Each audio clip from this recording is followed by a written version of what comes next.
Assalamualaikum warahmatullahi wabarakatuh.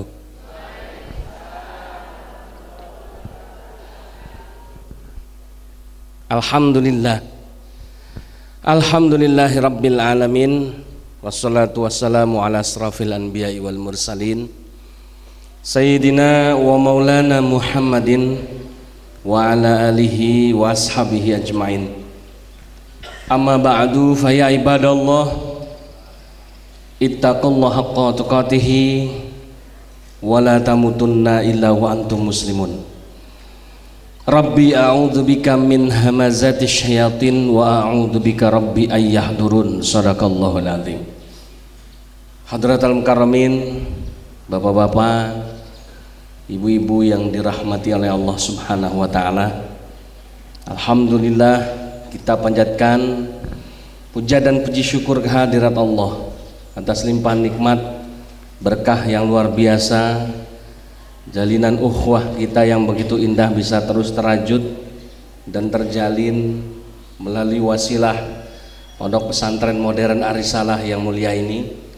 Maka mudah-mudahan ini pertanda bahwa Allah meridhoi dan juga insya Allah semoga senantiasa memberikan bimbingan dan hidayahnya kepada kita. Amin ya rabbal alamin. Salawat teriring salam semoga terlimpah dan tercurah kepada uswah hasanah junjungan kita, teladan yang mulia, Nabi akhir zaman, pengikut para nabi, penutup para nabi dan utusan Allah, yang sampai saat ini beliau masih menjadi sosok yang fenomenal walaupun sudah tiada secara jasmani, namun alhamdulillah kedekatan kita dengan Nabi kita Muhammad SAW semakin terasa hangat. Maka mudah-mudahan atas izin dari Allah kita semua termasuk umat-umat Rasulullah yang akan mendapatkan syafaatnya di yaumul qiyamah. Amin. Bapak Ibu yang dimuliakan oleh Allah Subhanahu wa taala, alhamdulillah untuk yang kedua kalinya saya bisa mengisi di pengajian Ahad pagi ini. Ya, pengajian Ahad pagi rahmatan lil alamin. Tentu ada perbedaan-perbedaan ya, karena sudah setahun nggak ketemu ya. Kalau setahun lalu kalau bangunannya masih sama ya. Artinya kita masih bertempat di tempat yang sama, di pesantren yang sama ya. Waktunya, harinya juga sama ya, cuma mungkin bedanya dulu tahun 2016 ya kan, sekarang 2017 ya. Perbedaannya kayaknya dulu banyakan yang dulu daripada yang sekarang bapak-bapaknya ya. Kalau ibu-ibu sih insya Allah istiqomah ini ya, banyak penuh. Kalau bapak-bapak dulu kayaknya sampai full betul ya. Mungkin bapak-bapak repot sibuk gitu ya, atau mungkin masih dalam perjalanan gitu ya kan. Nyampainya duluan saya ya kan. Alhamdulillah saya tadi jam 5:30 sudah sampai di sini, sudah mampir di pom bensin tadi ya. Kemudian alhamdulillah di tempat transit makan pecel tadi, alhamdulillah ya. Jenengan sudah sarapan belum Pak? Kira-kira Pak? Belum. Kalau bapak-bapak belum sarapan, yang bertanggung jawab siapa? Ibunya. Kenapa ibu kok bapaknya belum sarapan kan ini ya? Kalau saya belum sarapan, yang bertanggung jawab siapa? Panitianya. Tapi alhamdulillah udah sarapan ya. Kalau saya insya Allah masih sama ya orangnya ya Pak Bu ya. Masih sama nggak saya? Masih ya, namanya dari dulu di tahun lalu namanya Yusuf, cuma kurang Ismail aja nggak apa-apa. Yusuf Al-Hadid ya. Kalau komplitnya kan Yusuf Ismail Al-Hadid ya. Tapi di sini disingkat mungkin biar nggak kekebaan gitu ya. Yusuf Al-Hadid. Nah kalau Yusuf Mansur udah ada yang punya gitu ya. Tapi kalau Yusuf Ismail Al-Hadid cuma saya. Nah kalau di Gunung Kidul biasanya bukan Yusuf Ismail, Yusuf Ismangil gitu biasa panggilannya deh. Jadi membedakan di Gunung Kidul sama di sini begitu Pak ya. Kalau di Jakarta Yusuf Ismail Al-Hadid, kalau saya pulang ke Gunung Kidul biasa dipanggil Yusuf Ismangil ini ya. Kalau di sini gimana? Ismail apa Ismangil? Oh Ismail. Ya, itulah bedanya di Gunung Kidul sama bukan ya. Ya alhamdulillah, mudah-mudahan semuanya sehat walafiat ya. Ya barangkali selama setahun mungkin ada jamaah yang sudah berpulang ke rahmatullah ada ya, ya mudah-mudahan kita doakan husnul khotimah, karena waktu setahun itu bukan waktu yang singkat, melewati 12 bulan ya, bukan perjalanan yang singkat, cuma memang kerasa singkat karena makanya kata Allah wal asri innal insana lafi khusr, demi masa manusia itu merugi. Kenapa? Kalau tidak memanfaatkan waktu dengan baik ya. Bedanya barangkali kalau dulu mungkin saya masih terlihat lebih kurus, kalau sekarang tambah. Nah, ya biasanya komentar jamaah begitu, wah Ustaz Yusuf kok tambah gemuk ya, karena memang kebetulan istri saya tidak pandai mengurusi suami, ya, pandainya menggemukkan suaminya. Gitu ya. Jadi kalau ngurusi suami nggak pandai, ya kenapa? Karena nggak kurus-kurus, ya berat badannya tambah naik. Nah alhamdulillah begitu juga dengan para pemateri yang berbicara di depan ya. Nggak kerasa di awal tahun 2017 ini saja sudah 5 ya Ustadz ya pemateri ya, para ustadz, para kiai yang duduk di kursi ini untuk menyampaikan taklim kepada bapak dan ibu semua, yang tentunya mereka adalah para orang-orang yang ahli di bidangnya masing-masing. Kenapa? Karena saya lihat daftar pemateri yang disusun oleh panitia subhanallah adalah orang-orang yang hebat-hebat ya. Saya juga bingung kenapa masih ada nama saya di situ gitu ya. Kenapa? Karena saya merasa belum mumpuni gitu ya. Saya masih belajar. Alhamdulillah tahun ini atas izin dari Allah saya pun masih kuliah lagi ya, jadi saya sekarang sedang jadi mahasiswa lagi ya, belajar S3 tapi ini ya, mudah-mudahan doakan supaya bisa cepat lulus ya. Tandanya apa? Tandanya saya kepengen memberi contoh kepada para santri bahwa yang namanya belajar itu tidak ada batasnya ya, utlubul ilma minal mahdi ilal lahdi gitu ya kata Rasulullah ya. Nah Bapak Ibu rahimakumullah, mungkin ini sekedar say hello gitu ya, karena sudah lama nggak ketemu, saya ngecek gitu ya, mudah-mudahan bapak-bapak ibu-ibu semuanya sehat-sehat walafiat, keluarganya tetap sakinah mawadah warahmah. Yang tahun lalu masih banyak utangnya, mudah-mudahan sekarang sudah pada apa nambah ya, berhenti berhutang Pak ya, terutama jangan jadi ahli kredit. Saya kalau kemana-mana ditawarin ya, atau mungkin ditanya pakai kartu kredit apa debit, ya saya pakai debit, saya ini bukan ahli kredit, saya nggak punya kartu kredit ya, harus bersih dari kehidupan yang ribawi ya. Nggak usah lagi kredit motor pakai sistem leasing ya kan, yang ada bunganya. Sabar, kalau nggak punya apa-apa sabar, nunggu nabung sampai punya ya yang diinginkan, ketimbang keburu-buru tetapi harus memakan atau hidup dalam sistem ribawi tadi ya. Nah nanti itu ahlinya, yang saya cuma menyampaikan semangatnya saja, semangat untuk bisa hidup bebas dari sistem riba ya, supaya kita bebas dari sistem riba, supaya hidup kita lebih berkah. Karena kan temanya bagus Pak, menjalin ukhuwah. Sudah dapat belum di sini ukhuwahnya? Sudah ya.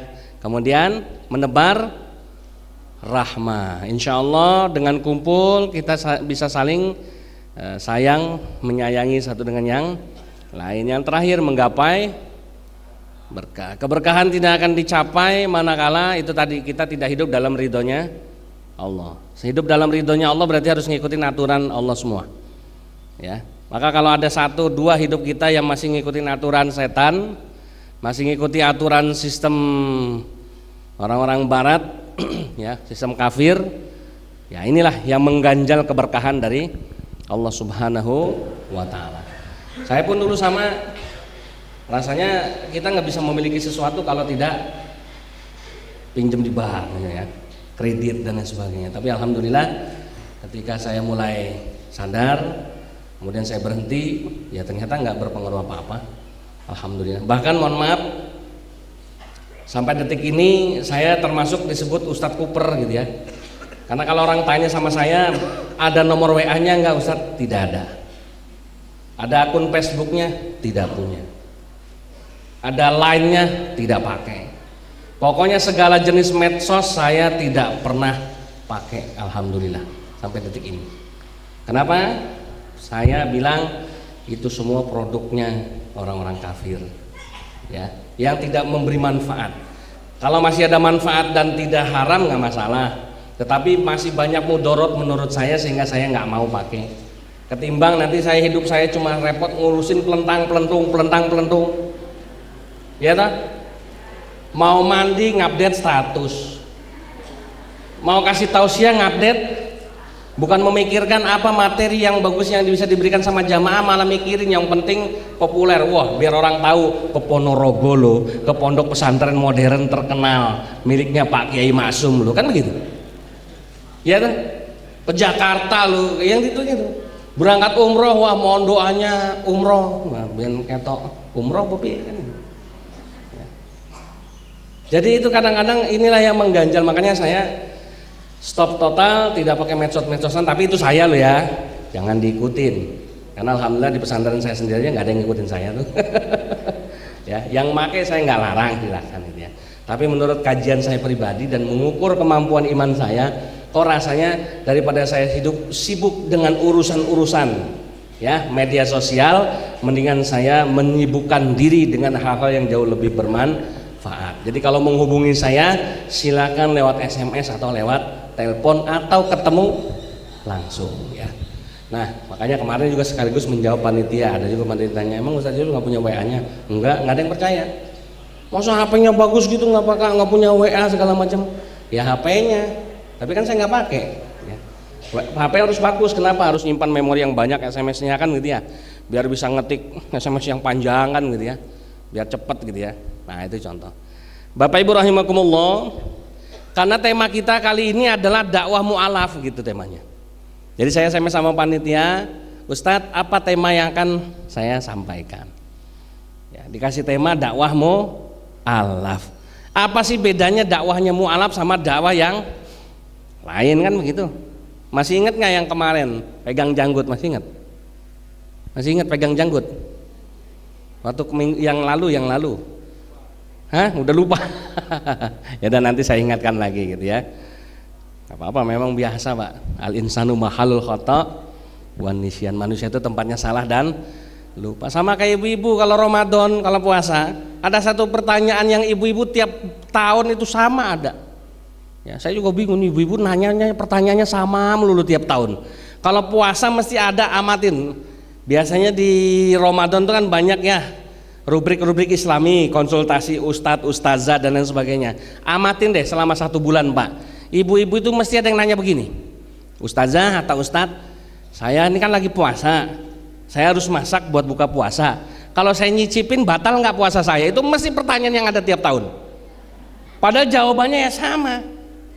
Ya, jadi tiap tahun ada kayaknya itu pertanyaan yang tren, wajib. Jawabannya ya sama gitu loh.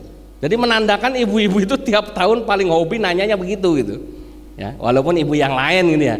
Tapi kan yang nonton sama, masa yang nggak naik-naik gitu ya.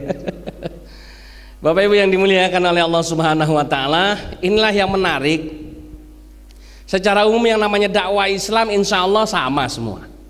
Ya. Kenapa? Karena panduan dakwah itu sudah menjadi hal yang baku yang ditetapkan oleh Allah dan Rasulnya. Dan seorang mubalik atau da'i, prinsip utama dalam berdakwah adalah pegangannya tetap sama, Quran dan Sunnah. Hanya barangkali yang membedakan adalah metodenya, ya, metodenya ya yang berbeda-beda.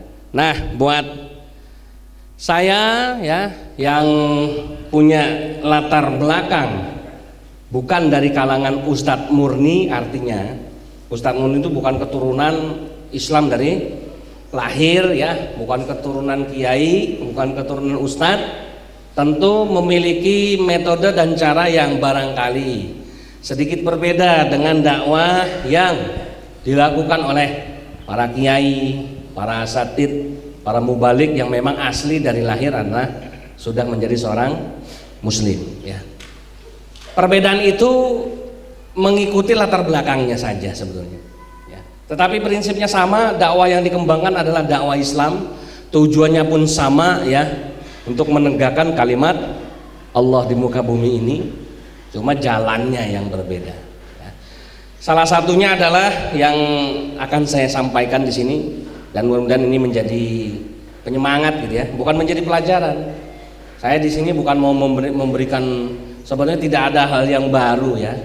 Saya yakin Bapak Ibu di sini Islamnya kan duluan panjenengan semua daripada saya ya. Islamnya dari lahir ya, sudah berpuluh-puluh tahun menjadi seorang muslim, mesti jenengan lebih hafal, lebih pintar daripada saya ya. Maka otomatis yang akan saya sampaikan barangkali bukan hal yang baru, sudah pernah jenengan dengar, sudah pernah jenengan pelajari kan itu ya. Kita hanya merefresh lagi, mengingat lagi, menyegarkan kembali ingatan kita, supaya apa? Iman kita pun disegarkan lagi, karena iman ini naik dan turun. Al imanu yazidu wa yanqusu, yazidu bit ta'ah wa yanqusu bil ma'siyah ya. Naik dengan taat pada Allah, turun kalau kita bermaksiat kepada Allah Subhanahu wa taala. Nah, namun sebelumnya saya barangkali mengawali mengingatkan kita dengan menyegarkan kita tadi ya. Kalau udah lupa saya coba ingatkan lagi ya, karena ini penting dalam prinsip dakwah mu'alaf yang saya kembangkan. Kenapa saya katakan tadi masih ingat nggak pegang janggut ya? Saya ingatkan lagi ya. Ini tahun lalu saya coba praktekkan. Ya, alhamdulillah semuanya bagus, lulus. Tapi di akhir sekarang saya pakai di depan ya, biar ingat semua. Oke, coba barangkali biar ingat, angkat tangan kanannya begini. Masih ingat nggak? Ada yang ingat, ada yang lupa, atau mungkin ada yang baru ya? Nah, sekarang angkat tangan kanannya, lihat saya, kemudian lakukan apa yang saya lakukan. Angkat tangan kanannya semua, nggak usah malu-malu. Sudah? Pegang janggutnya masing-masing.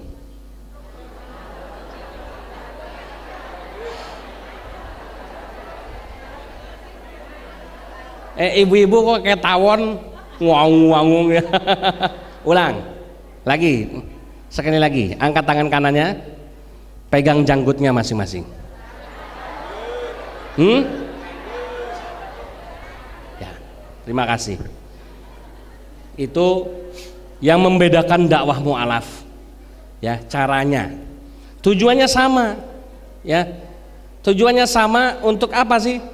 Nah, tujuan dakwah itu adalah supaya kalau kita berdoa, doanya gini loh Pak, Allahumma arinal haqqo haqqo warzuqnat tiba'ah wa arinal batila batila warzuqnat istinabah. Betul? Supaya kebenaran dan kebatilan ini tidak bercampur aduk. Kenapa? Karena dilarang oleh Allah ya, wala talbisul haq bil batil, jangan kamu campur adukan antara kebenaran dan kebatilan. Nah, contohnya tadi, angkat tangan semua. Kita kan senangnya ikut-ikutan, betul?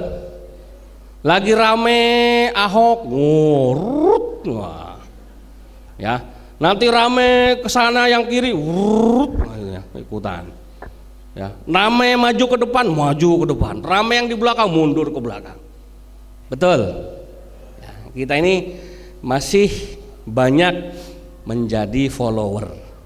Maka kalau kita punya akun medsos yang dibanggain kalau makin banyak apanya? Nah, makin banyak followernya, betul, makin banyak pengikutnya. Ya. Begitu buka akun, lihat monitor, wah 1.500. Ya, begitu buka status, yang like ya kan sama dislike dihitung. Banyakan yang kasih komen like, wah semakin banyak semakin bangga. Itu kita ini lebih banyak yang baru mampu menjadi follower atau pengikut, ikutan. Angkat tangan, ya. Pegang janggut. Nah, ya kan? Ternyata yang dipegang bukan, ada yang tahu bukan janggut tapi tidak mampu merubah. Kenapa? Nggak berani protes. Engkau marahi kualat.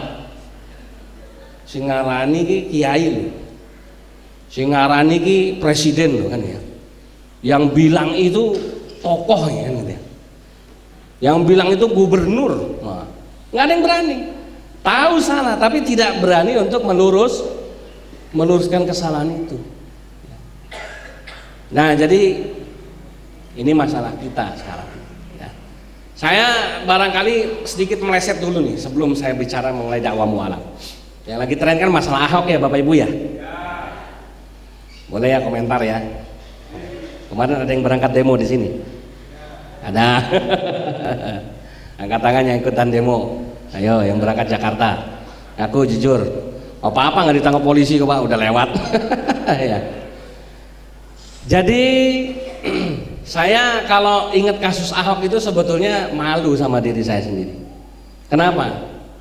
Sebab jika pada waktu zaman saya dulu ya, seperti zamannya Ahok, barangkali lebih geger, lebih rame, lebih heboh ketimbang Ahok yang sekarang.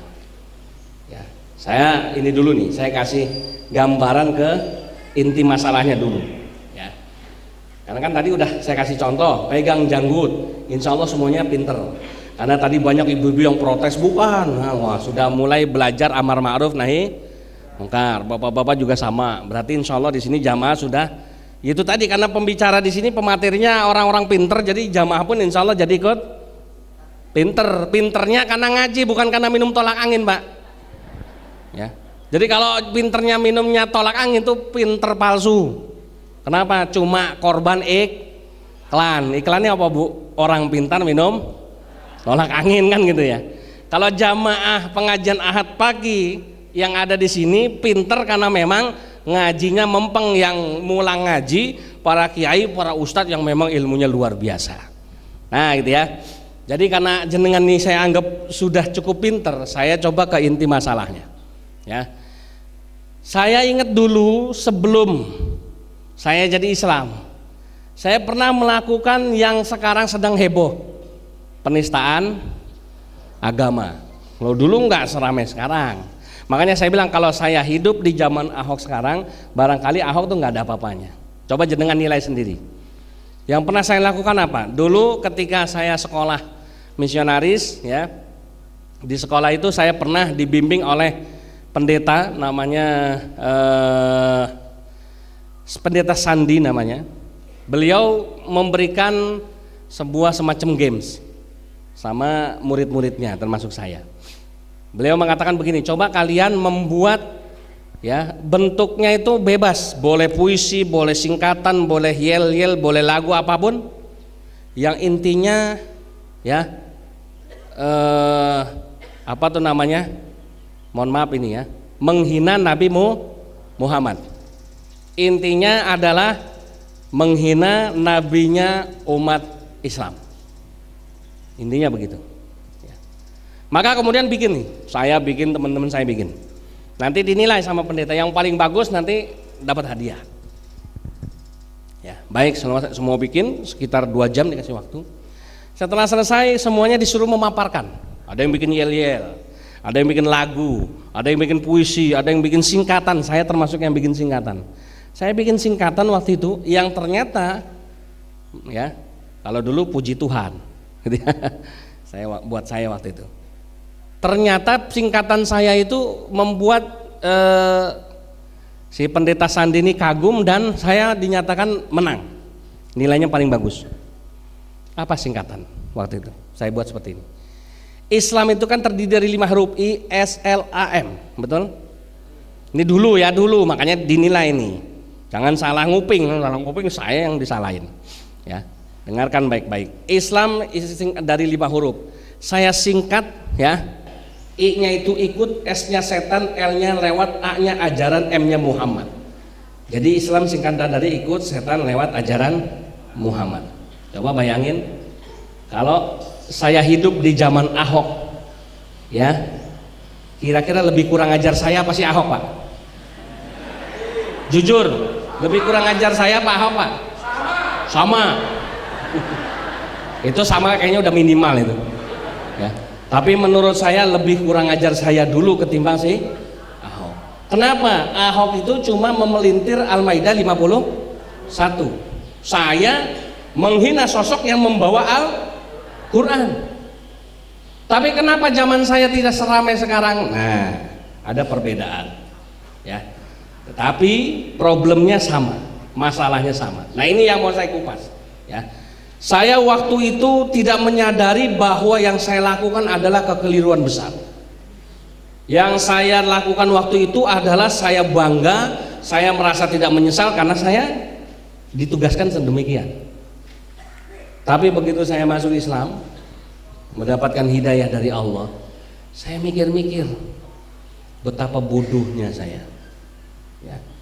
Yang pertama, yang kedua, ya Allah, berarti Allah itu Tuhannya orang Islam itu, nih judul yang di tengah, betul-betul memiliki sifat Ar-Rahman dan sifat Ar-Rahim. Kalau waktu itu saya sama Allah ya dianggap betul-betul seorang manusia yang durhaka, durjana, kualat, kurang ajar karena berani menghina sosok manusia yang dicintai oleh Allah. Kekasihnya Allah kan siapa? Nabi Muhammad. Maka nggak mungkin Allah memberi hidayah pada saya, betul tidak? Orang yang begitu membenci, menghina kan begitu ya. Kok dikasih hidayah? Jadi begitu kasus Ahok menggelintir, saya tidak ikut demo Pak ke Jakarta. Ya. Tapi saya bukan orang yang tidak mendukung demo tersebut. Saya lebih banyak kemudian bercermin pada diri saya sendiri dan mendoakan, ya Allah, mudah-mudahan ini tanda-tanda nih, biarin Ahok begitu benci sama Islam sekarang, nggak apa-apa. Begitu benci sama Islam dan umat Islam, nggak apa-apa. Tapi saya minta sama Allah, ya Allah, panggil Ahok supaya jadi Islam. Dan rupanya tidak sedikit orang-orang seperti saya yang dulunya begitu membenci Islam, namun alhamdulillah akhirnya dapat kesempatan mendapatkan hidayah masuk Islam. Betul tidak Pak? Kalau mungkin jenengan pernah atau panitia atau siapapun pernah ketemu atau pernah dengar ya yang namanya, misalnya saya sebut ya, Pendeta Dr. Yahya Waloni, tahu ya? Ya, beliau itu doktor teologi pertama di Indonesia, seorang rektor Universitas Kristen. Begitu benci sama Islam, alhamdulillah malah kualat masuk Islam. Iya nggak? Saya sebut lagi misalnya nama, kalau di Indonesia aja ya, yang lokal-lokal. Pernah dengar nama Ustadz Insan Mokoginta? Tahu? Kristolog terkenal ya. Kenalnya cuma Irina Handono sih ya. Kalau ibu-ibu, ntar ibu-ibu yang ketiga ya. Beliau itu orang yang paling benci sama Islam, benci setengah mati. Jangankan kepikiran masuk Islam gitu ya, nyebut nama Islam aja udah alergi. Tapi alhamdulillah kualat masuk Islam. Yang perempuan sekarang, Ibu Haja Irina Handono, yang kemarin ikut bersaksi di sidang Ahok. Betul, harusnya dipanggil jadi saksi itu ya, selain ketua MUI kemarin, ya orang-orang yang mantan-mantan orang Kristen ini dipanggil itu, suruh bersaksi untuk mengomentari apa yang dilakukan oleh Ahok. Ya. Kenapa? Karena mereka yang paling paham konten isinya itu. Tidak sekedar emosional, tetapi memang mengerti dan tahu bagaimana penistaan itu terjadi, kan begitu. Akhirnya alhamdulillah Bu Rina Handono masuk Islam, dan sekarang ketika mereka jadi Islam, kiprah dakwah mereka luar biasa diakui, kan gitu ya. Nah, Masya Allah, inilah Bapak Ibu rahimakumullah yang dimuliakan oleh Allah Subhanahu wa Ta'ala, yang membuat ada sisi perbedaan dan persamaan antara sudut pandang panjenengan sebagai umat Islam dengan sudut pandang kami, ya Islam tapi yang umat Islam dari lahir, dengan saya umat Islam yang asalnya dari non Muslim. Ya. Ketika kasus Ahok ini melebar luas, mendapat perhatian dari seluruh umat Islam, bukan cuma di Indonesia, bahkan sampai di luar negeri, saya yakin hampir seluruh mu'alaf yang pernah membenci Islam berpikiran seperti saya. Ya. Ini adalah sebuah tanda dari Allah. Tanda-tanda, ya, mudah-mudahan Ahok dipanggil Allah masuk Islam. Sehingga saya tidak tega, ya. Saya mau ikutan demo sebagai bagian daripada membela Al-Quran, iya, tapi di sisi lain harus ada yang mendoakan juga. Ya, kalau semuanya cuma demo doang, nggak ada yang doain, nah saya ya demo itu juga berdoa ya. Akhirnya sama Ustadz Arifin gitu ya. Subhanallah, Ustadz Arifin rupanya bisa menyimpulkan juga kerinduan bahwa Ahok mudah-mudahan dapat hidayah. Tapi saya memilih ikut mendoakan khusus buat Ahok supaya dapat hidayah masuk Islam. Ketika dia masuk Islam, wah ini menjadi sebuah hal yang luar biasa. Ini yang saya tunggu-tunggu. Makanya saya ya berharap Ustadz Anton Medan yang dekat sama Ahok, kan Ustadz Anton Medan nih, yang juga dulunya mu'alaf, bisa membisikkan ini sisi-sisi hidayah ini supaya Ahok kemudian masuk Islam. Ketika dia masuk Islam jadi gubernur, setuju nggak Bu? Setuju, walaupun kita ini di Ponorogo, saya di Gunung Kidul gitu loh ya. Tapi kalau kita jadi warga Jakarta, Ahok masuk Islam udah syahadat, udah disunat, setuju nggak Pak? Ibu ketawa, iya toh, bukan cuma syahadat, harus sunat juga ya. Ya, alhamdulillah. Nah, Bapak Ibu yang dimuliakan oleh Allah Subhanahu wa Ta'ala, baik ya, itu intinya. Saya kupas sekarang masalah dakwahnya. Begini Bapak Ibu rahimakumullah. Kalau kita mau berpikir suatu kemustahilan orang-orang yang begitu membenci Islam kemudian diberikan hidayah masuk Islam. Nah, ada perbedaan mendasar sifat Allah sama sifat manusia saat ini. Ya. Kalau saat ini kita, tapi kitanya bukan di pengajian ini. Mudah-mudahan di pengajian ini sesuai dengan tema kita. Ya kan, menebar rahmah. Ya. Bukan menebar kebencian. Kalau kita sekarang, zaman sekarang, ada orang membenci maka kita balas benci, betul? Ada orang mencaci maki, kita balas mencaci maki. Kalau cacian makiannya tidak lebih parah daripada yang mencaci maki yang pertama, belum marem. Ya. Ketika ada orang membenci kita, kalau kita belum membenci lebih dari dia, rasanya belum mantap. Betul Bu? Itu yang terjadi. Tetapi di sisi lain, lihat bagaimana indahnya Allah memberikan hidayah kepada para mu'alaf. Ya. Saya ambil contoh satu orang. Ini yang saya ajak ini ya, ada dua orang yang mu'alaf. Yang pertama driver saya yang bawa mobil, Pak Slamet Puji Hartono, orang Protestan, alhamdulillah masuk Islam. Ya. Kemudian nih yang ada di sini Pak, berdiri Pak. Saya kenalin. Karena ini dulu terkenal di medsos. Sebentar, Pak Ijri maju ke depan sini. Nah, dan saya Pak kasih jalan. Maju ke depan. Biar apa nih, ini rehabilitasi ini namanya. Madhab ke sana, madhab ke jamaah. Ya. Kalau lihat wajah beliau ya, setahun lalu sebelum masuk ke pesantren Al-Hadid ikut program rehabilitasi akidah, semua serba negatif.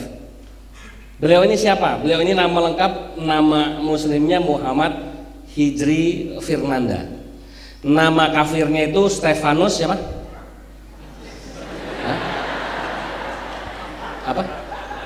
Ya, namanya Angel Pak Bu. Sama nama saya dulu Kristen siapa coba? Ya, ada yang inget nggak? Lupa. Namanya Stefanus Firnanda. Nama kafirnya. Ya. Ya, ini biarin karena di Arisala ini kalau ceramah nanti dimasukin YouTube. Iya, saya nemu muka saya di YouTube. Sekaligus ini sebagai kantor balik. Ya, ini kantor balik karena saya sekarang mulai mau mengorbitkan beliau. Pak Idri posisinya jangan kayak tersangka, biasa aja gitu Pak. Ini bukan sidang kasus Ahok Pak. Ya. Jadi beliau ini setahun yang lalu ya menjadi DPO aktivis dakwah atau ormas-ormas Islam di Kalimantan, khususnya Kalimantan Timur. Karena apa? Karena profesi beliau ini adalah seorang mu'alaf palsu dulunya. Ngerti mu'alaf palsu? Ya. Jadi mu'alaf palsu itu barangkali sekedar perkenalan ya Bu ya, Pak ya. Cerita sedikit Pak Ijri selama 5 menit tentang aktivitas dulu. Biar sekarang kita mulai waktunya untuk membersihkan nama Pak Ijri. Silakan Pak.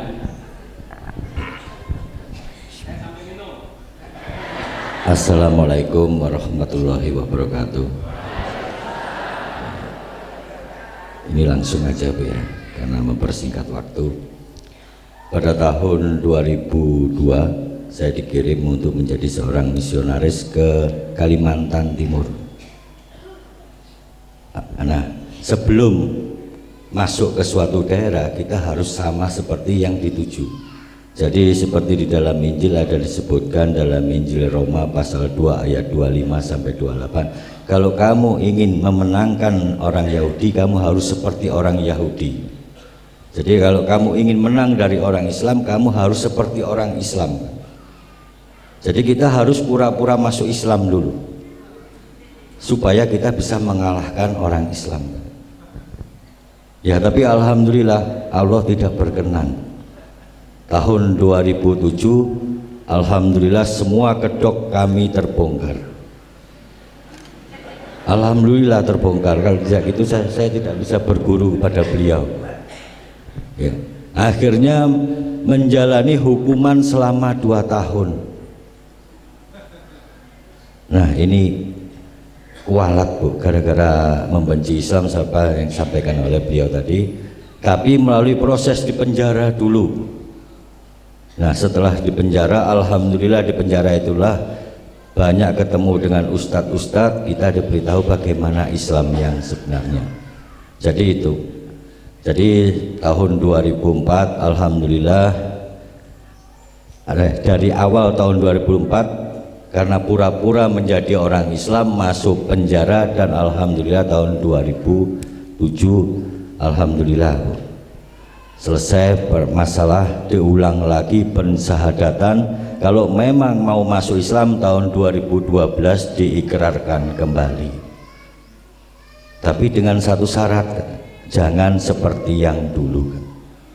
Nah alhamdulillah setelah itu saya bersama tim Arimatea diajak ke Gunung Kidul di tempat pesantren Al-Hadid, direhab, dikurung selama 3 bulan.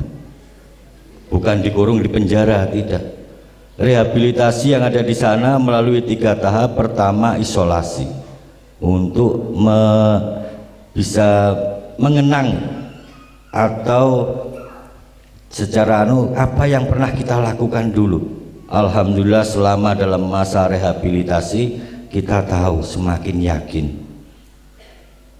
Jadi alhamdulillah sekarang saya pun dibawa kemana-mana oleh beliau untuk mendampingi beliau. Ya mohon dukungan doa dari bapak dan ibu-ibu sekalian supaya kami sekeluarga tetap istiqomah, dan saya mohon kepada bapak dan ibu-ibu supaya tetap guru kami Ustadz Yusuf Ismail tetap berkenan membimbing kami. Itu yang bisa saya sampaikan, kurang lebihnya mohon maaf. Wassalamualaikum warahmatullahi wabarakatuh. Ya, itu Pak Hijri ya. Jadi nama Islamnya Hijri, maksudnya hijrah biar dia tobat gitu ya. Mohon maaf karena cuma 5 menit nggak dapat minuman, Mbak. Ya. Ya. Jadi secara singkat, apa yang dilakukan Ahok pasti dapat hukuman. Termasuk Pak Hijri juga sama dulu kena pasal penistaan agama. Ya, dari 5 tahun tuntutan akhirnya di vonis hakim 2 tahun penjara. Dan beliau jalankan itu. Itu akibat dulu itu tadi, ya, menipu umat Islam, ya, menipu Allah. Padahal Pak Hijri dulu mungkin belum sadar Allah itu sebaik-baik pembalas tipu daya, ya kan? Wa makaru wa makarallahu wallahu khairul makirin, ya. Orang kafir mencoba menipu kamu, ya, tapi dia lupa tipuan itu nggak akan kena, ya, melainkan akan kembali lagi pada mereka, karena Allah sebaik-baik pembalas tipu daya. Nggak apa-apa mau memperdaya umat Islam, ya. Ketua MUI dihina, dilecehkan di pengadilan, biarkan. Nanti kan kembali balik sama mereka sendiri gitu. Nah itu contohnya udah ada, saya bilang gitu, ya. Jadi alhamdulillah Pak Hijri ini kemudian setelah kembali sadar, ya, masih kemudian luntang-luntung sana sini, dibawalah oleh tim Arimatia, ditangkap, ya, kemudian dibawa, diserahkan pada saya, kemudian saya rehab. Ya, saya mencoba menyadarkan lagi dari sisi kemu'alafannya. Saya bilang saya juga mu'alaf, tapi saya tidak perlu melakukan hal-hal yang terhina seperti yang dilakukan oleh Pak Hijri. Oh, ternyata memang itu misinya dulu. Ya, itu 1 Korintus pasal 11 di dalam perjanjian baru yang seperti beliau bacakan tadi. Jadi metode dakwahnya mereka itu adalah namanya kontekstualisasi Injil, istilah misionarisnya. Jadi datang ke satu tempat, mereka menyamar menyerupai orang yang akan dikristenkan itu, ya. Kalau ketemu sama orang Yahudi, mereka kan seperti orang-orang Yahudi supaya bisa menarik orang Yahudi jadi Kristen. Kalau ketemu sama orang-orang yang hidup di bawah hukum Taurat, mereka pura-pura sama seperti orang-orang di bawah hukum Taurat supaya bisa mengkristenkan orang-orang yang ada di bawah hukum Taurat. Kalau ketemu di Indonesia mayoritas muslim, maka mereka pura-pura jadi, paling gampang orang Islam itu dikelabui dengan motif mu'alaf. Kalau ada misalnya di Bapak Ibu datang nih, saya apalagi dengan cerita yang mengenaskan gitu, ya, saya mu'alaf, ya, saya masuk Islam, terdampar, ya, kemudian terasing, ya, terusir dari keluarga, mau kemana bingung, wah mesti ditampung itu, ya, mesti disangoni sama takmir masjid. Karena saya pernah menangkap 2 tahun yang lalu mu'alaf palsu juga, tapi ini kelepas nih. Wajar, ya, tahanan polisi aja bisa melarikan diri, apalagi di pesantren saya. Betul. Jadi sebelum Pak Hijri ada lagi mu'alaf palsu namanya Franciscus Edwin Santana. Ketangkep, ya. Jadi ketangkep sama Al Hadid langsung itu, malah nggak pakai perantara, ya. Jadi ketangkep sama saya, kemudian saya rehabilitasi, tapi nampaknya belum masuk ke dalam hati dan Allah mungkin belum membukakan hidayah, ya. Kemudian akhirnya saya dikelabui sama dia, ya. Kemudian akhirnya melarikan diri, ya, sampai sekarang masih buron gitu, ya. Saya masih cari itu orang. Kenapa? Begitu ketangkep saya buka itu ranselnya, isinya Masya Allah Bapak Ibu, amplop infak dari macam-macam masjid dan juga lembaga JIS, ya, amplop infak. Jadi rupanya dia modusnya begitu, datang ke lembaga amil zakat A misalnya, ngaku mu'alaf, baru masuk Islam, ini sertifikat masuk Islamnya. Orang kan kasihan, kasih 200.000, ya. Datang ke tempat Pak Haji, ya kan, cerita yang susah-susah, akhirnya kemudian ngasih sangu buat ongkos misalnya. Datang ke masjid, takmir masjid kasihan, datang dikasih sangu. Datang ke pesantren terus begitu, ada lebih dari 200 amplop. Nah bodohnya ini orang, amplopnya nggak dibuang, isinya habis, amplopnya doang, ya. Saya sampai geleng-geleng kepala, astagfirullahaladzim, ya. Untung saya jadi Islam, jadi mu'alaf nggak sampai kayak begitu gitu, ya. Nah akhirnya tapi itu tadi ada 2 itu yang saya tangkap mu'alaf palsu, tapi yang 2 melarikan diri. Kemudian akhirnya masuk Pak Hijri. Ini lebih berat lagi karena ini ibarat lebih intelektualnya lebih tinggi daripada yang Jadi diganti sama Allah yang yang lebih tinggi derajatnya. Tapi alhamdulillah sampai sekarang istiqomah udah hampir berapa? 8 bulan ya, sudah 8 bulan ikut sama saya. Dan itu tadi saya bilang, kalau kamu mau selamanya dicari orang, ya kan, dicari aktivis-aktivis dakwah, FPI waktu itu FPI Kalimantan Timur nyari, FPI Jawa Timur juga ikutan nyari, nah silakan saja. Tapi kalau sekali ketemu, ya kamu jangan disalahin, jangan salah siapa-siapa, habislah kamu nanti, ya. Taruhannya nyawa, nggak main-main gitu ya. Kenapa? Karena umat Islam tidak akan ridho, tidak akan ikhlas ada orang yang berani menghina, menistakan agamanya. Saya cerita sama beliau, saya pernah, Arimatea pernah memberikan penghargaan buat 3 orang ustadz di penjara Kedung Pane, ya, yang membakar seorang murtadin hidup-hidup lantaran melecehkan Al-Quran. Saya kasih penghargaan. Mungkin ini ya agak aneh gitu ya. Kok pembunuh dikasih penghargaan? Bukan membunuhnya, tapi karena apa?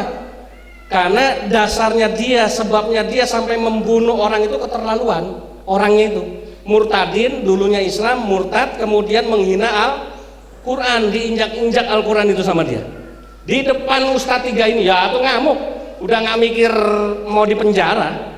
Siapapun yang berani menghina pasti akan muncul giroh jihadnya. Akhirnya dihabisi, dibakar hidup-hidup itu sama 3 ustadz itu. Penjara ustadznya. Ya, begitu ustadz masuk penjara, sudah vonis hakim, menjalani hukuman. Saya sama tim, ya, kebetulan saya ketua umumnya Arimatea saat ini, ya, sehingga kemudian saya terpanggil memberikan penghargaan.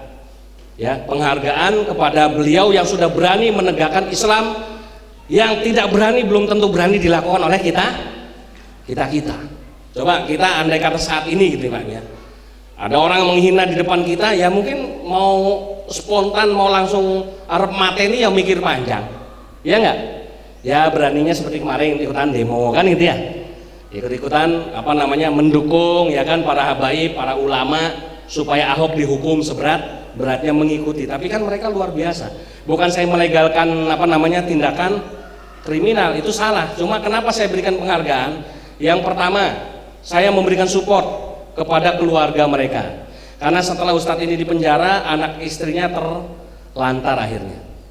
Ya, nggak ada yang nyantunin, akhirnya kita kasih santunan sama anak istrinya, saya kumpulkan infak dari teman-teman. Nah, orang-orang yang seperti ini penting kita bela juga, jangan cuma bela kita demo ikut-ikutan mengutuk Ahok, sementara orang-orang yang berani di belakang itu, kasus-kasus serupa yang berani mengeksekusi orang-orang yang menistakan Islam, kita tidak dukung. Ya seperti 3 ustadz ini, nggak usah saya sebut orangnya.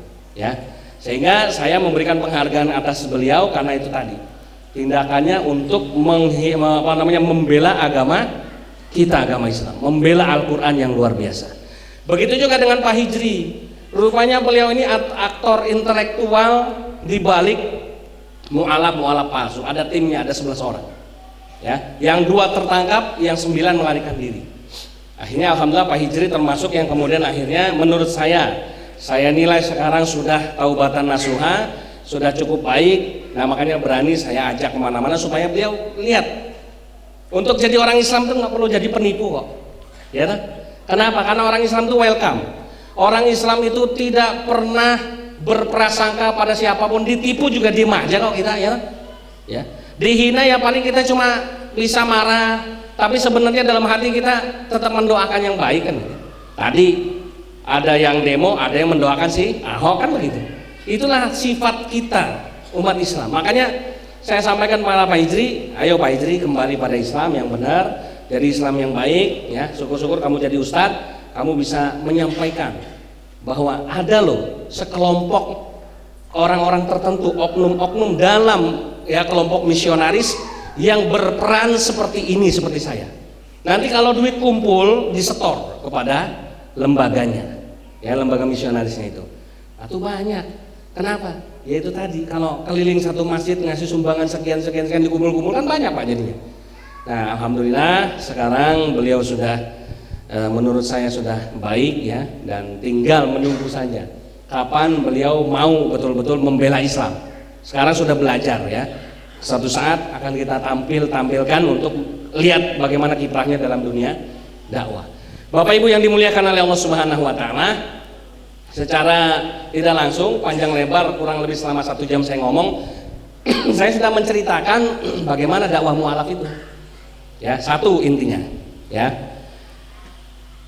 Yang saya lakukan adalah dalam dakwah saya namanya dakwah kepada non muslim. Ya. Jadi yang pertama dakwah mu'alaf itu apa saja? Yang pertama dakwah kepada non muslim. Jadi saya memilih jalur yang barangkali sedikit dilupakan oleh para dai, para mubalik dalam Islam, ya. Yaitu bagaimana kita punya kewajiban untuk bisa berdakwah kepada orang-orang di luar Islam.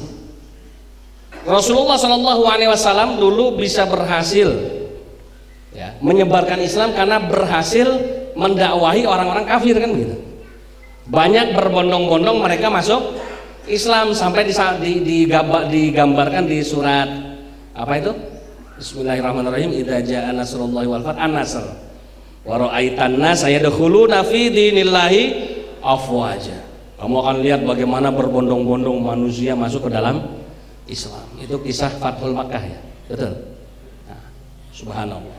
Jadi Islam itu bisa tegak karena dakwah kepada non muslim. Surat An-Nahl 125 Allah berfirman, Bismillahirrahmanirrahim, Ud'u ila sabili rabbika bil hikmah wal mau'izatil hasanah wajadilhum billati hiya ahsan. Qul inna rabbaka huwa a'lamu biman dhalla an sabili wa huwa a'lamu bil muhtadin. Shadaqallahu adzim.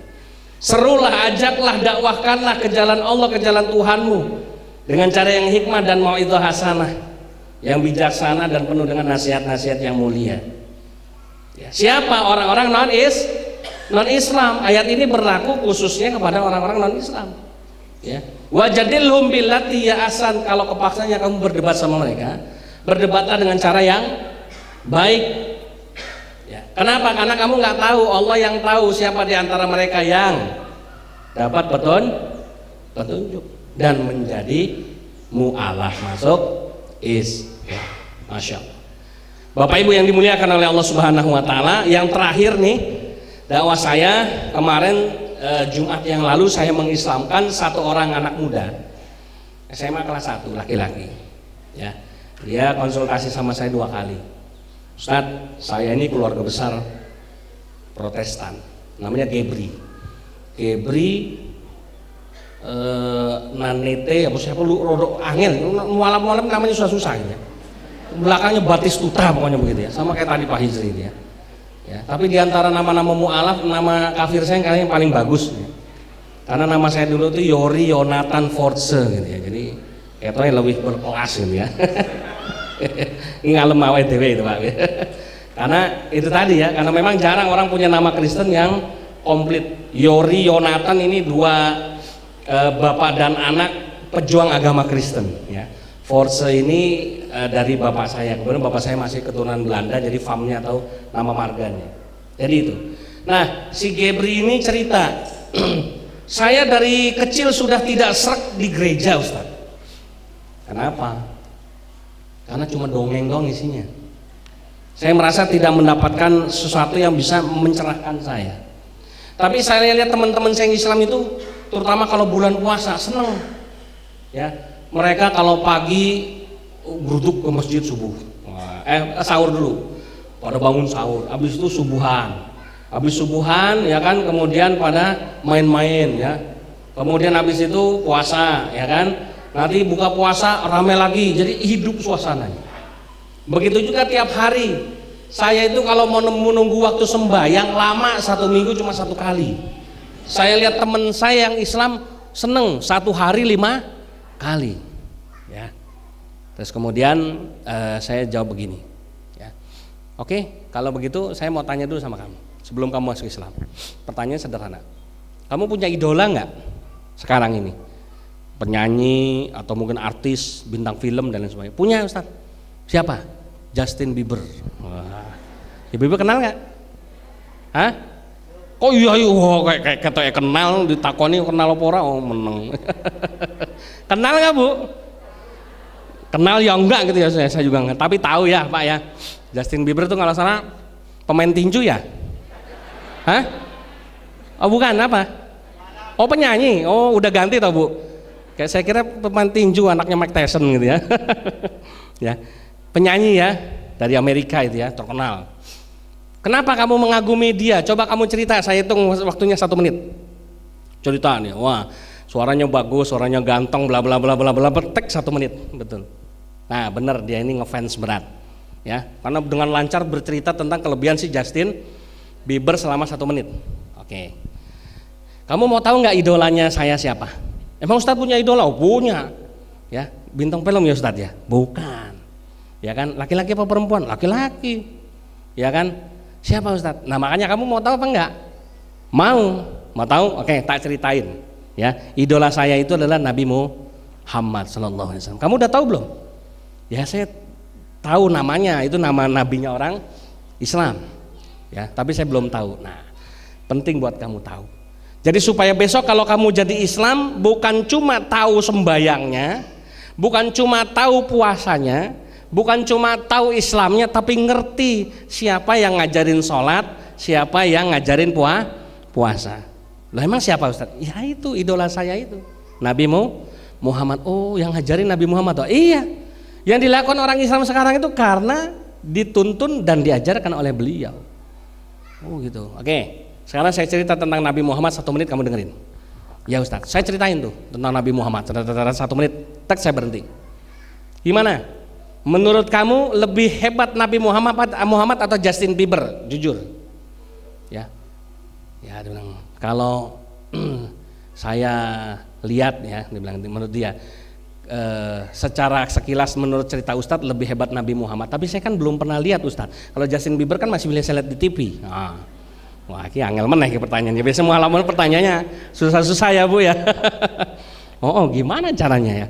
Ya, kalau Nabi Muhammad kan nggak ada fotonya Ustadz. Ya, lain nama Yesus. Yesus kan ada fotonya, ya kan?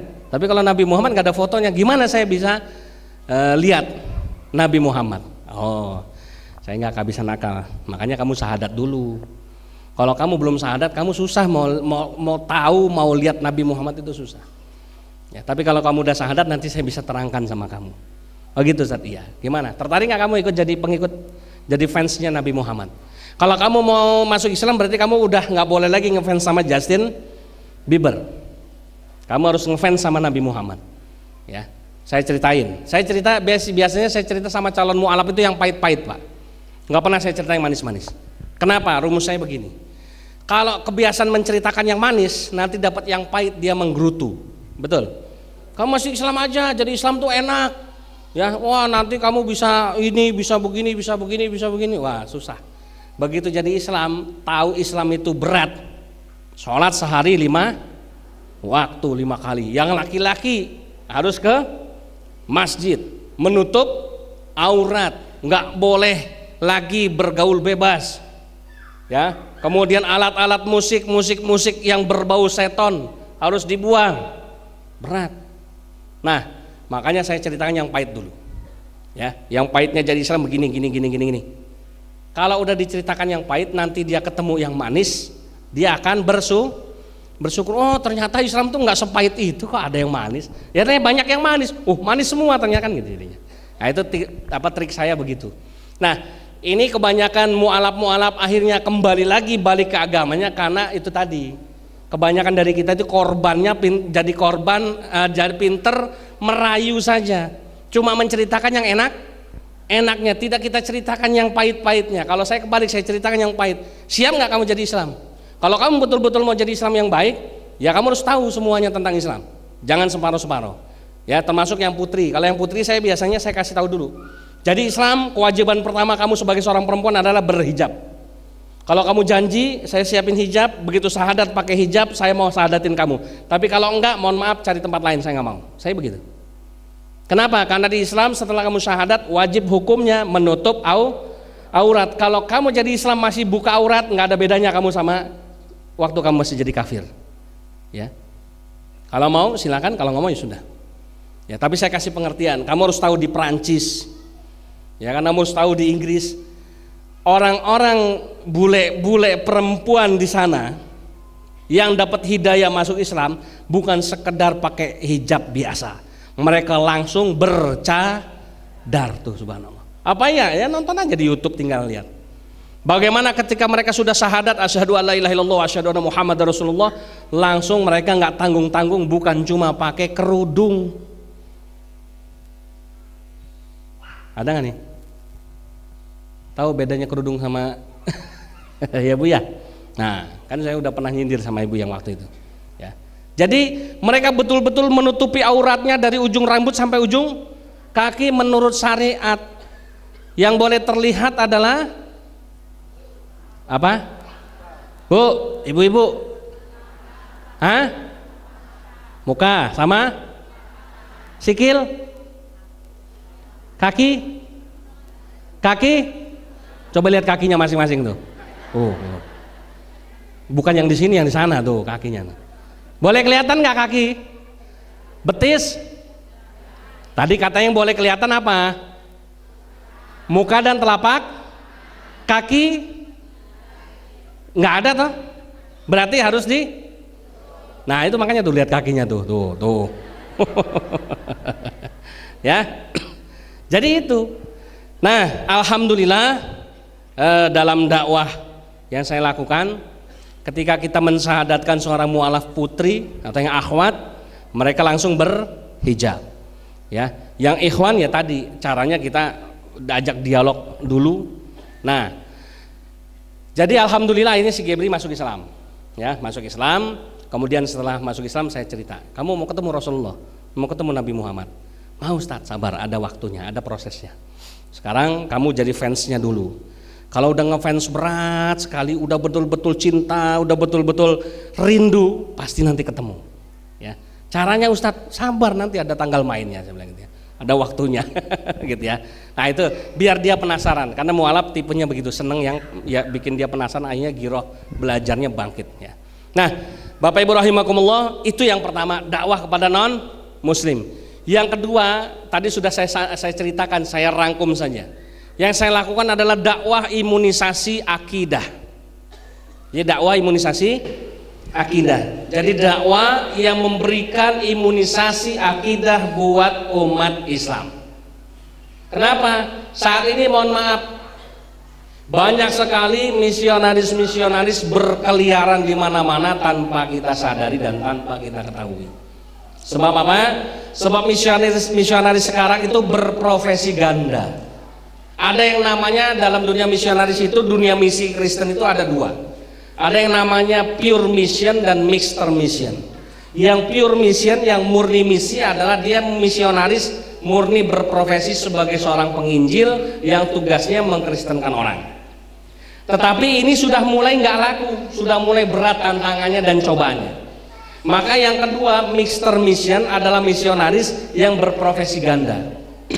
Bisa sebagai seorang intelijen, ya.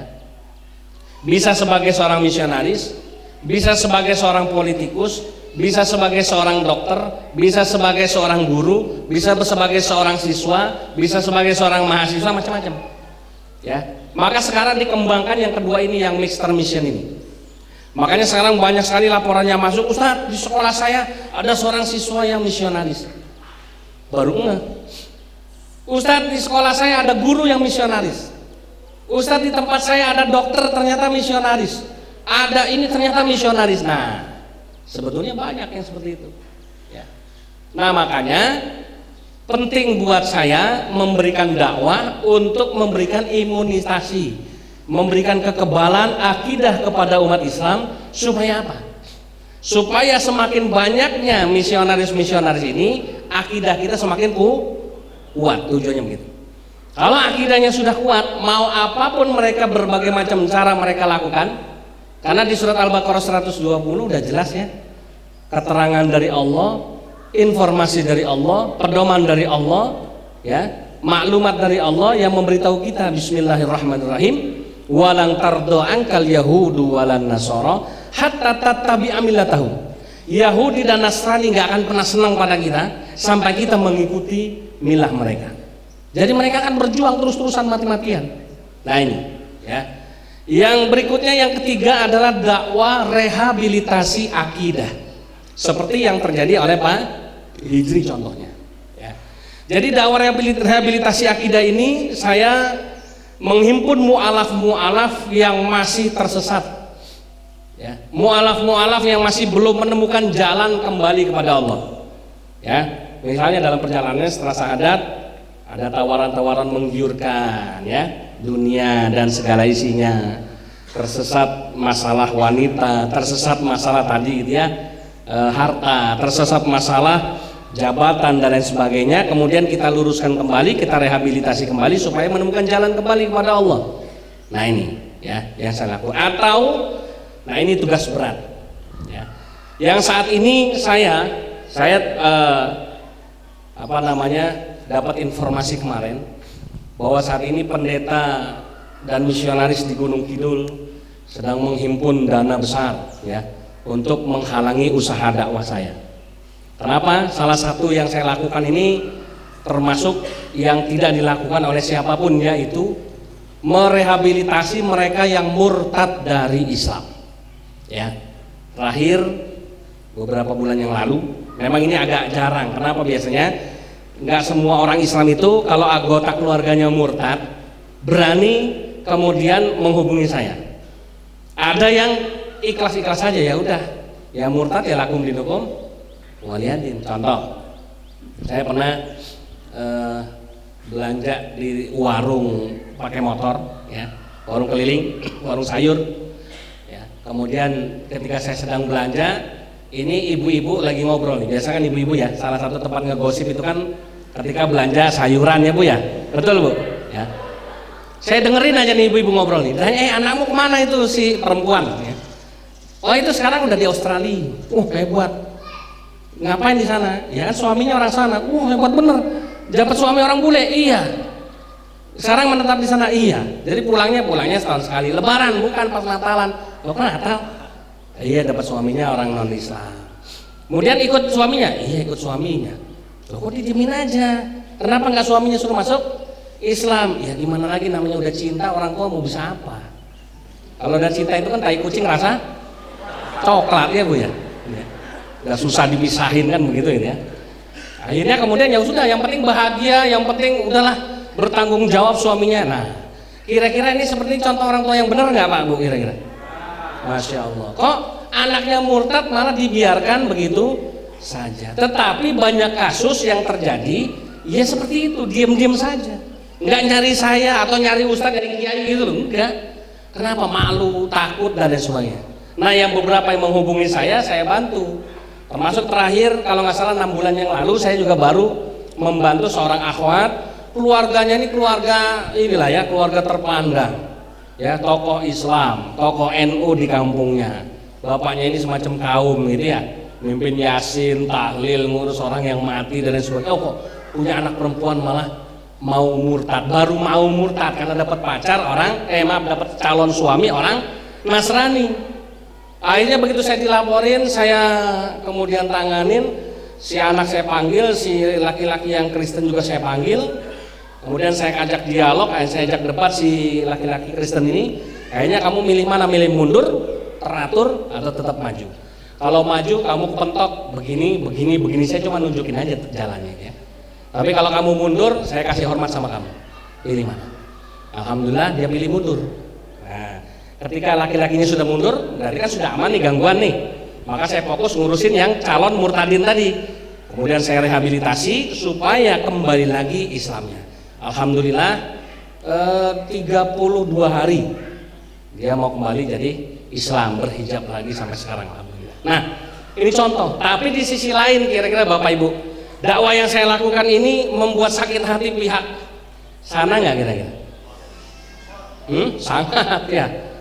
Udah yang mu'alaf ya kan pada masuk Islam, yang non muslim jadi Islam ya kan, yang mu'alaf palsu juga saya benerin, ditambah lagi yang murtad pun kita ambil lagi, kita balik lagi. Wah, ini ibarat orang udah mau makan udah nyampe mulut di bahasa Jawa disamplok gitu ya. Nah, apa nggak marah sakit hati? Nah, inilah yang membuat mereka betul-betul sakit hati sama saya, dan itu tadi mereka sekarang berusaha menghalang-halangi dakwah saya. Dan sekarang mohon maaf dengan kasus Ahok, mohon maaf saya di pihak yang merasa dirugikan. Apa dirugikannya sekarang? Mohon maaf Bu, saya ngomong seperti ini nggak sembarangan, nanti bisa-bisa dituduh menistakan. Nah, ya tak? Jadi selalu ada efeknya. Perjuangan kita, ya, kemudian jihad kita di bidang akidah ini selalu ada, ya, yang menguntungkan, ada juga sisi yang merugikan.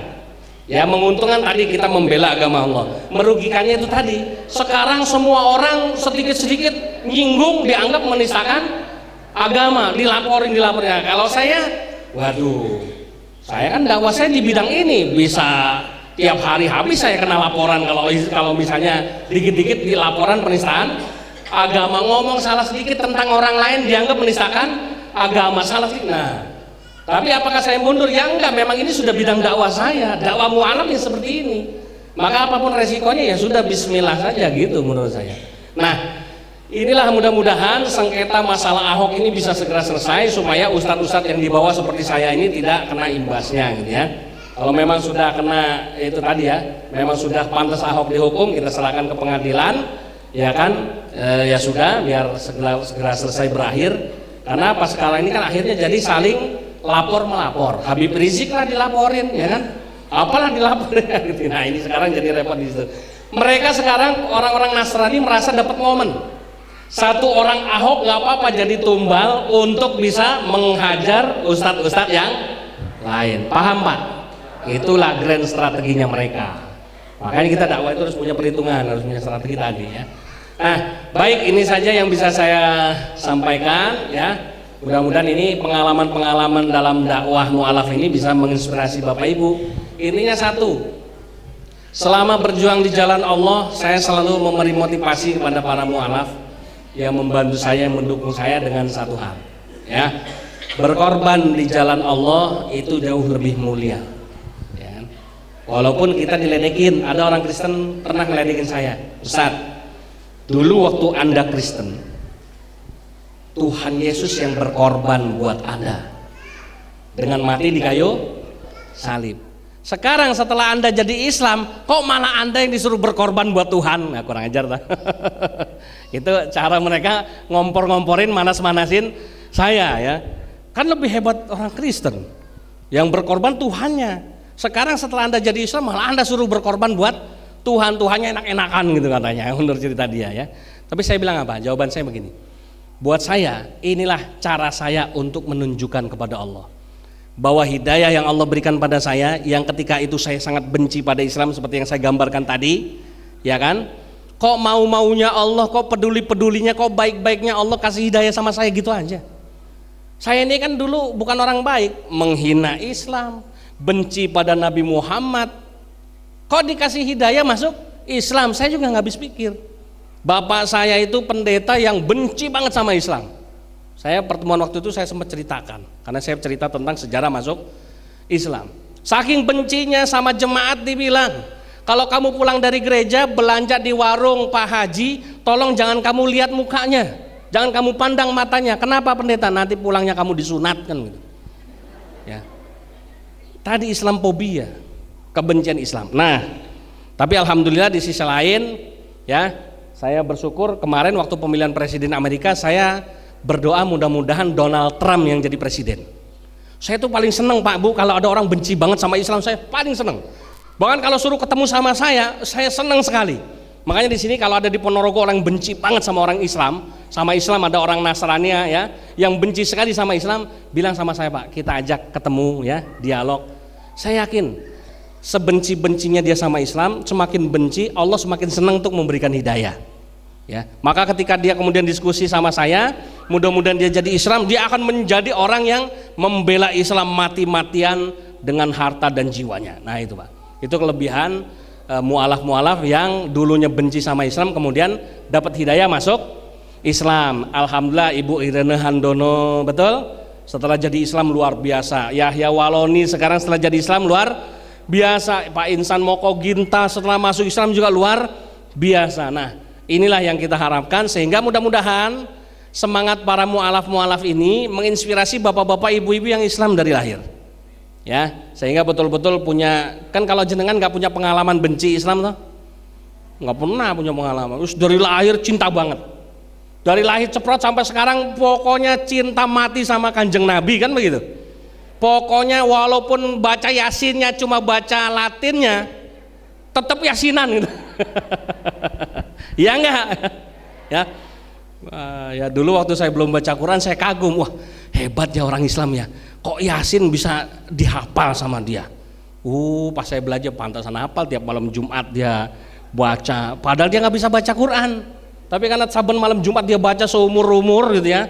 Akhirnya lama-lama hafal. Saking hafalnya ya lali sinau maca Quran, nggak kerasa udah 60 tahun nggak bisa baca Quran, adem ayem saja. Modalnya mau ngapal surat Yasin. Ya ngono-ngono insya Allah masuk surga loh Pak Bu, masya Allah. Ya enaknya jadi wong Islam yang ngoten itu. Ya, alhamdulillah. Baik ya, kita berdoa kepada Allah Subhanahu wa taala. Mudah-mudahan Pondok Pesantren Ar-Risalah di bawah kepemimpinan Pak Kiai Haji Ma'sum Yusuf mendapatkan ridho Allah Subhanahu wa taala.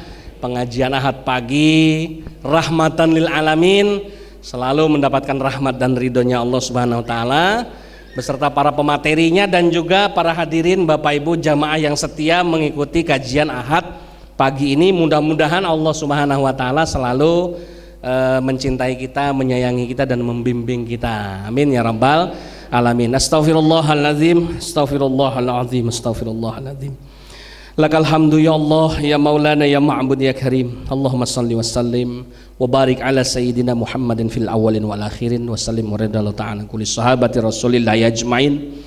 Warhamna ma'ahum bi rahmatika ya arhamar rahimin.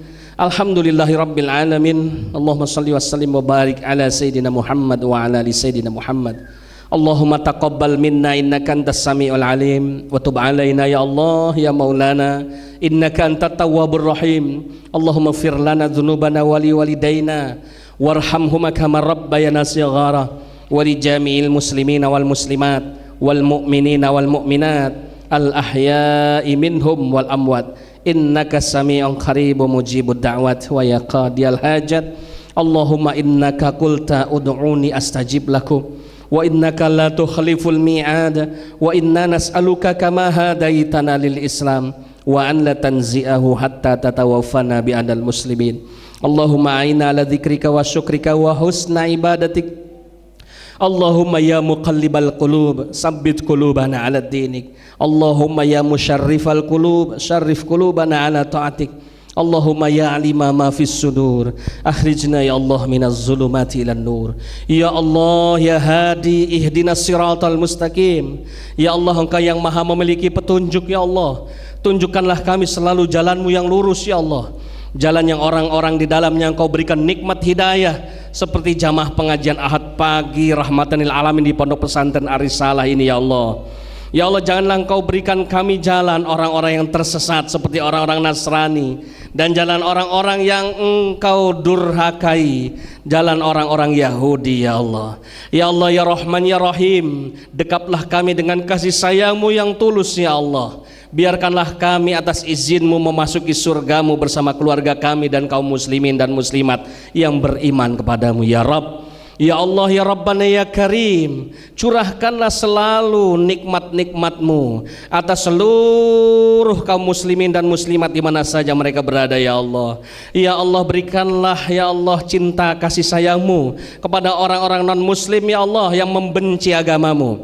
Berikanlah hidayah kepada mereka ya Allah. Panggillah mereka ke jalan-Mu ya Allah, agar semakin banyak dari mereka yang membenci Islam kemudian bersyahadat mengakui Engkau sebagai Tuhan dan Nabi Muhammad sebagai utusan-Mu ya Allah, dan menjalankan hidup dengan penuh berkah menjadi seorang muslim yang hidup dalam ketaatan kepadamu ya Rabb. Ya Allah ya Rabbana ya Karim, berikanlah pertolongan selalu untuk hamba-hamba-Mu ya Allah, para da'i, para mubalik, para ustadz, para kiai, para habaib, yang berjuang menegakkan kalimat-Mu di muka bumi Indonesia ini ya Allah, dimanapun mereka berada ya Allah. Ya Allah, mereka yang berjuang untuk menegakkan akidah tauhid-Mu ya Allah, mereka yang berjuang untuk memperbaiki akhlak manusia ya Allah, mereka yang berjuang ya Allah untuk menegakkan agama-Mu ya Allah, mereka yang berjuang untuk kemuliaan-Mu ya Allah, mereka yang berjuang untuk dakwah ya Allah di jalan-Mu ya Allah. Tolong mereka ya Allah, berikanlah selalu pertolongan atas mereka ya Allah, sehingga mereka terus istiqomah sampai husnul khatimah ya Allah.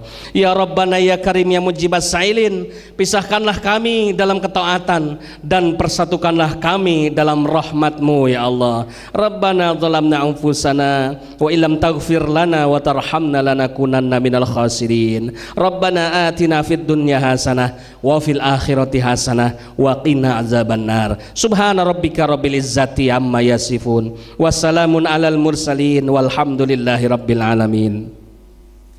Bapak Ibu yang dimuliakan oleh Allah, pesan terakhir, mohon maaf saya tidak bawa buku karena saat ini buku-buku saya mohon maaf saya stop untuk dicetak karena melihat situasi dan kondisi yang ada ya. Seperti yang tadi saya sampaikan, saat ini dakwah yang saya lakukan terlalu banyak aral rintang yang harus saya lewati, sehingga berbagai macam strategi dakwah harus saya lakukan supaya dakwah ini bisa terus lancar mulus-mulus ini ya.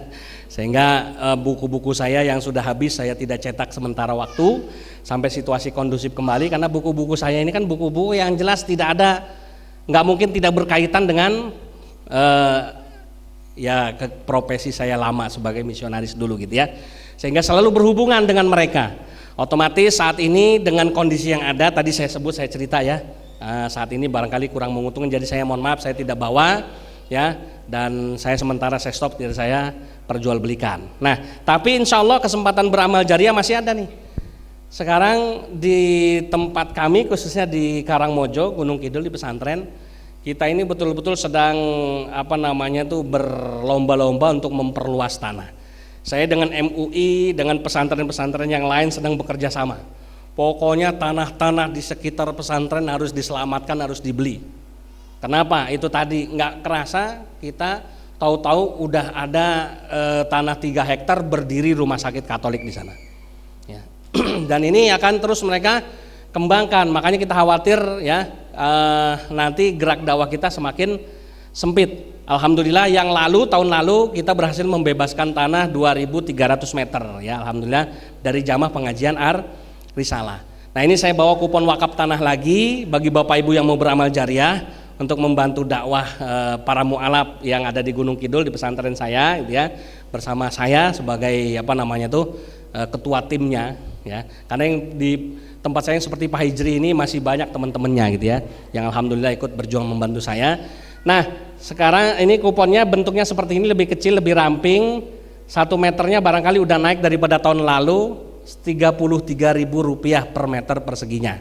Jadi 1 lembar ini nominalnya 100.000, dapat 3 meter per segi. Apabila Bapak Ibu berminat nanti silakan nanti sama santri-santri saya di luar pengajian bisa dapat kupon ini ya. Insya Allah ini menjadi amal jariah panjenengan, dan juga ini bisa karena begini, kalau Arisalah luasnya seperti yang tahun lalu saya juga sebut 12 hektar, kalau Al-Hadid bisa punya lahan seluas ini, wah subhanallah ya, akan semakin banyak kegiatan yang manfaat yang bisa kita berikan untuk umat tentunya gitu ya, kalau punya lahan yang luas. Sekarang alhamdulillah pesantren saya luas lahannya baru kurang lebih 5 hektar ya. Jadi alhamdulillah kita luaskan daripada nanti yang luas tempat mereka gitu ya, daripada yang luas gereja, yang luas rumah sakit Kristen, mendingan yang luas adalah pesantren. Kalau yang luas pesantren, masyarakat nggak punya tanah, saya panggil, mau nggak garap nih jadiin sawah, nanti hasilnya silakan bawa, nggak usah mikirin buat pesantren. Kalau mau infak sedekah ya silakan hasilnya gitu ya, kan jadi bermanfaat buat warga sekitar juga. Baik, itu saja ya kesempatan amal jariah. Mohon maaf saya nggak bisa melayani buku untuk sementara waktu, tapi saya bawa kupon wakaf yang juga insya Allah bisa memberi manfaat buat Bapak Ibu semua. Demikian, terima kasih, salam buat Pak Kiai yang terhormat yang saya muliakan, mudah-mudahan beliau sehat walafiat, panjang umur, dan untuk semua ustadz-ustadz dan ustazah yang ada di Pondok Pesantren Arisalah, Saya ucapkan jazakumullahu khairan katsira, billahi taufik wal hidayah. Subhanakallahumma bihamdika asyhadu an la ilaha illa anta astaghfiruka wa atubu ilaik. Wassalamualaikum warahmatullahi wabarakatuh.